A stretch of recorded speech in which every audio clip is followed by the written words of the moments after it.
My son's first game at Wrigley Field. Why I will never forget the seventh inning. Every father remembers the first time they take their son to a baseball game. It is a rite of passage. It's more than just a game. It's an inheritance. You are not just showing him the players on the field. You are passing down the stories your father told you. You are giving him a key to a secret world, a world of green grass, summer nights, and heroes. And if you are lucky, if you are really lucky, you get to do it at a place like this. A place where the ghosts of baseball past still walk the concourses. A place that's more museum than stadium. I wanted my son's first game to be somewhere special. I wanted it to be at Wrigley Field. Chapter 1. A Walk Through History. Wrigley Field is not perfect. It's old. It's cramped. You might end up with a seat behind a pole, but that is the point. It's real.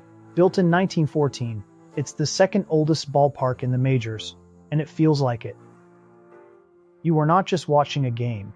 You are stepping into a time capsule. You can almost hear the echoes of 100 seasons in the wind. This is the place where Babe Ruth supposedly called his shot, where Gabby Hartnett hit the homer in the Gloman, where Ernie Banks begged the baseball gods, "Let us play too." I told my son all these stories as we ate our hot dogs. I pointed out the hand-turned scoreboard, a relic from a bygone era. I showed him the ivy on the outfield walls, living part of the game's history. He was quiet, but just taking it all in. I was not sure if he was getting it. I was not sure if the magic was working. Chapter 2. The Game. Before the game. The game itself was a baseball game. There were hits, there were errors, there were strikeouts. I tried to explain the strategy, the pitcher's duel, the art of the hit and run, but his attention was wandering. He was more interested in the cotton candy vendor and the guy selling peanuts. I started to worry. Maybe I had built it up too much. Maybe in this modern world of smartphones and instant gratification, a slow, patient game like baseball just could not compete. By the middle of the seventh inning, the Cubs were losing. The crowd was a little quiet. My son had finished his popcorn and was starting to get restless. I felt a pang of disappointment. This perfect day I had imagined, this magical father-son moment, it was not quite happening. And then, it was time. Chapter 3. The seventh inning stretch. I told him, "Okay, buddy, stand up. This is the best part." He looked at me, confused. And then, the voice of legendary broadcaster Harry Carey came over the speakers, a recording of him leading the song. And the whole stadium started to sing. Not just a few people, everyone. It was not a performance. It was a community. It was 40,000 people sharing a single, simple moment of joy. There was no cynicism, no irony, just the pure, unadulterated love of the game. And as I looked down at my son, I saw his eyes were wide. He was looking around at all the smiling faces, and then he looked up at me, and he started to sing too, quietly at first, then a little louder. In that moment, it was not about the score. It was not about the players. It was about being there, together. It was about being part of something bigger than ourselves. He was not just my son anymore.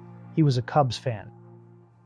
He was one of us, and I knew, right then, that he would never forget this day, and neither would I.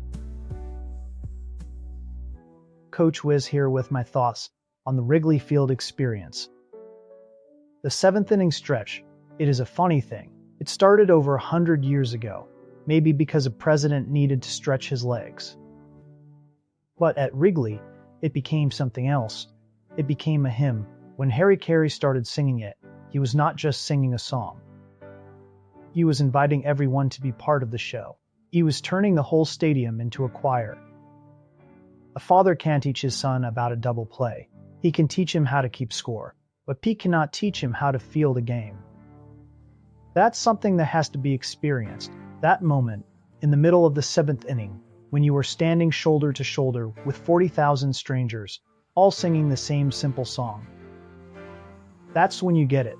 That's when you understand that baseball is not just a sport. It is a connection. It's belonging, and that's a lesson a boy carries with him for the rest of his life. The Cubs lost that day. I do not even remember the final score. It does not matter, because we won. We found what we came for.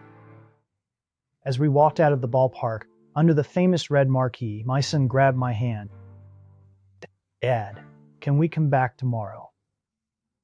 I knew then that the inheritance had been passed. The magic was real, and it was just the beginning. Thank you for watching. We feature new stories every week, so please subscribe and comment on our channel.